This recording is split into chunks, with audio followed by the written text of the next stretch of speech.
Welcome back to the deep dive. Last time, we really got into the roots of English Yeah, tracing it back to those Germanic tribes, Anglo-Saxons, Jutes landing in Britain. and how their dialects started merging into what we call Old English. We kind of established its core Germanic identity. Exactly, that foundational DNA. But, languages don't just sit still.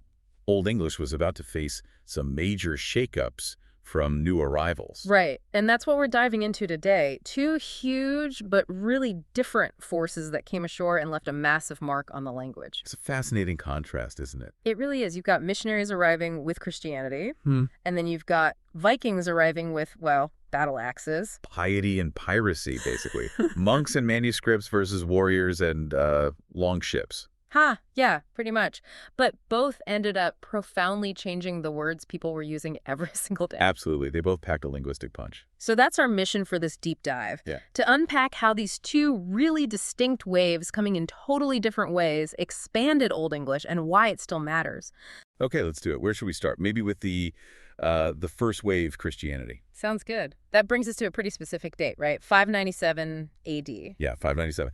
That's the traditional date for St. Augustine's arrival in Kent. He was sent from Rome by Pope Gregory the Great. On a mission to convert the Anglo-Saxons. But it wasn't just about religion, was it? No, not at all. I mean, along with Christianity came Roman culture, Roman ways of organizing things, and critically, the Roman language, Latin. Latin. So it arrives with the church. Yes. It became the official language of the Catholic Church in Britain. Think about it, the language of services, scripture, learning. So even though people were speaking their Anglo-Saxon dialects day to day, Latin suddenly has this huge authority. Precisely. It's the language of power, of literacy, of this influential new institution, all the formal stuff. And didn't this lead to a change in writing, too? Weren't the Anglo-Saxons using runes before this? They were, yes. Runes, that angular script, mainly for inscriptions, sort of magical or monumental uses maybe, not really for, long texts or books. Yeah. The Futhorc, right? That's the Anglo-Saxon version, yeah. So Augustine's mission brings the Latin alphabet. Which must have been a game changer for actually writing Old English down. Oh, absolutely. It provided the tools for literacy in a way runes hadn't. It allowed for manuscripts, records, scholarship in the vernacular eventually, but using that Latin script. And this kicks off a long relationship between English and Latin. A very long one. Nearly 1,400 years now. It's this complex story of borrowing. Sometimes competition, constant influence. Latin became this huge reservoir English could draw on. Like a linguistic toolkit for the educated? Kind of, yeah. Especially for abstract concepts, theology, science, law, administration stuff that the church was deeply involved in. English kept reaching into Latin for words. Can you give some examples? What sort of words came in early on? Well, think about church-related terms first. Words like mass, priest, monk, abbot, psalm, altar, candle. Also words related to learning like school, master, grammar. Many came directly through the church's influence. Right, so you get this layer of formal, learned vocabulary entering the language through this religious and cultural channel. Exactly. A direct pipeline from the classical world filtered through the church. Okay, so that's one major stream. Now, let's shift gears quite dramatically. Different kind of arrival. Yeah, bracing ourselves now. From prayer books to longboats. Starting around 787 AD, according to the Anglo-Saxon Chronicle. The first Viking raids are recorded. Right. These sea raiders from northern Europe, mostly Denmark, Norway, Sweden, The Vikings. though the Anglo-Saxons often just called them all Danes. And it wasn't just quick raids, right? They started staying. That's the crucial part. Over time, especially in the 9th century, these raids turned into large-scale invasions, conquest, and then settlement. Big time. Particularly in the north and east of England. Yes, the area that became known as the Danelaw. They weren't just visitors. They settled down, farmed, traded, lived alongside the Anglo-Saxons. So lots of everyday interaction between the two groups. Absolutely critical. Unlike Latin, which came in largely through formal learning and the church elite, this Norse influence was grassroots. It happened through daily contact. And what language were these settlers, these Danes, speaking? They spoke a North Germanic language. We generally call it Old Norse. Okay, so Old English is West Germanic, Old Norse is North Germanic. How different were they? Could they actually talk to each other? This is the really fascinating bit. They were different, yes, but closely related. Think maybe like modern Spanish and Portuguese, or maybe Dutch and German. Close enough? So they were largely mutually intelligible. To a significant degree, yes. An Old English speaker and an Old Norse speaker could probably, muddle through a conversation, especially about concrete, everyday things that recognize a lot of words. Wow, okay. That's huge. That makes the interaction totally different from the Latin situation. Totally different. Latin was learned, separate. Old Norse was like a cousin dialect. So when the speakers lived side by side in the Danelaw, their languages didn't just coexist. They blended. They blended. It was much more of a linguistic melting pot, happening organically through talking, trading, maybe marrying. So Old Norse wasn't just adding words for, like, new concepts the way Latin often did. No, it was seeping into the very fabric of everyday Old English. Because they could understand each other, it was easier to borrow words back and forth for common things. What kind of words are we talking about? You said everyday things. Really fundamental stuff. Think about words like sky, skin, leg, neck. Basic body parts, natural world. Also verbs like take, give, get, call, die. Nouns like husband, fellow, window. Even adjectives like ill, ugly, wrong, low. Wait, take and give and sky. This feels so English. It's hard to imagine they were borrowed. They were. Old English had its own words for these things, like Niemann for take and Sellen for give, Hiafan for sky heaven. But the Norse words often won out, especially in the Danelaw areas, and then spread. Why? Were they just simpler or clearer somehow? Sometimes, perhaps, or just more common in mixed communities.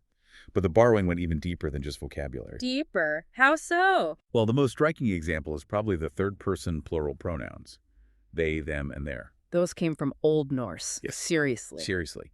Old English had forms like he, him, hiera, which could sound confusingly similar to the singular forms ha, he, him, his. I can see how that might cause trouble. Right. The Norse forms vjer, seim, hera were much clearer and distinct, and eventually they completely replaced the native Old English ones. That's incredible. Borrowing pronouns. That's not just adding vocabulary. That's messing with the basic grammar.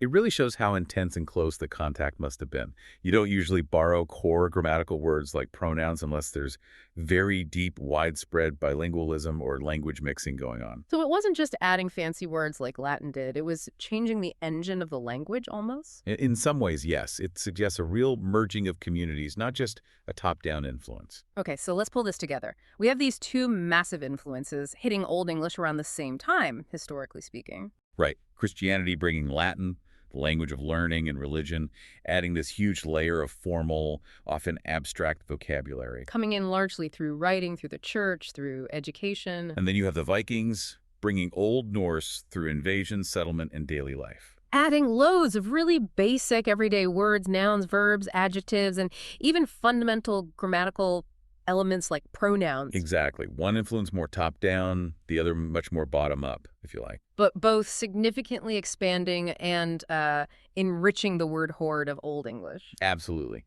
Creating this incredibly mixed vocabulary that English is famous for today. You often have choices. A plain Anglo-Saxon word, maybe a slightly more formal Latin-derived one, and sometimes even a Norse option too. Like you can ask Germanic, question French via Latin, or inquire Latin. 3 ways to say a similar thing, often with slightly different shades of meaning. Precisely. That richness has its roots right here in this period. And there's another effect, particularly from the Norse contact. The mutual intelligibility in the mixing is also thought to have helped speed up the simplification of Old English grammar. How so? Well, Old English had quite complex grammatical endings on nouns and verbs, case endings, gender agreements, stuff like that. When you have two closely related languages mixing, people tend to favor the simpler, clearer forms. Those complex endings started to erode. Because trying to keep track of 2 slightly different complex systems is just too much work when you're trying to communicate. Basically, yeah. It's linguistic efficiency. Why bother with fiddly endings if your neighbor doesn't use them quite the same way, but you can still understand each other using simpler structures? This erosion really paved the way for the big grammatical shifts we see later, leading into Middle English. Makes perfect sense. So the Vikings didn't just give us words, they might have helped streamline the grammar too. That's a strong theory, yes. The combined impact of Latin vocabulary and Norse vocabulary plus grammatical influence was immense. It really is remarkable, the cross and the battle axe, as we said, shaping the language in such different yet compounding ways. It vividly shows how language change is driven by history, by contact, Mm. by people just trying to communicate under new circumstances. Well, this has been fascinating. We've journeyed through the arrival of Christianity and the profound impact of Latin literacy. And then through the Viking invasions and the intimate blending of Old Norse into the everyday language. Two very different encounters, both leaving a lasting legacy on English vocabulary and even its structure. Absolutely foundational changes. And that sets us up perfectly for our next deep dive, where we'll focus on a figure who stands right at the heart of this Anglo-Saxon versus Viking struggle, Alfred the Great. Ah, King Alfred. Yeah. Yes, crucial not just politically, but also for his efforts concerning the English language itself. He understood its importance. Definitely. So be sure to join us for that exploration of Alfred and the rise of the West Saxons. Looking forward to it. And before we go, here's a thought to mull over, building on what we've discussed today and last time. Think about the way different groups arrived and interacted in Britain. Last time, we touched on the Anglo-Saxon arrival, the sources suggesting a conquest that largely displaced or suppressed the native Celtic languages, leaving very little Celtic influence on Old English beyond place names. Right. A fairly minimal linguistic impact from the original inhabitants on the newcomer's language. Then today, we saw Latin arrive via the church, a powerful institution bringing literacy and religion, leading to massive borrowing of formal vocabulary over a long period, but initially perhaps confined to certain spheres. A sort of elite cultural transfer, initially. And then contrast that with the Old Norse influence arriving through invasion, yes, but crucially followed by widespread settlement and very close everyday interaction between speakers of mutually intelligible languages. This led to a deep blending of basic vocabulary and even grammar. 3 very different contact scenarios: conquest and displacement, cultural religious conversion, and settlement with linguistic mixing. So the question is, why do these different types of contacts seem to lead to such radically different linguistic outcomes? Why did the Britons leave so little trace on English, while Latin left a huge formal lexicon, and Norse permeated the everyday language so deeply? What does the manner of arrival and interaction tell us about how languages influence each other? Something to think about.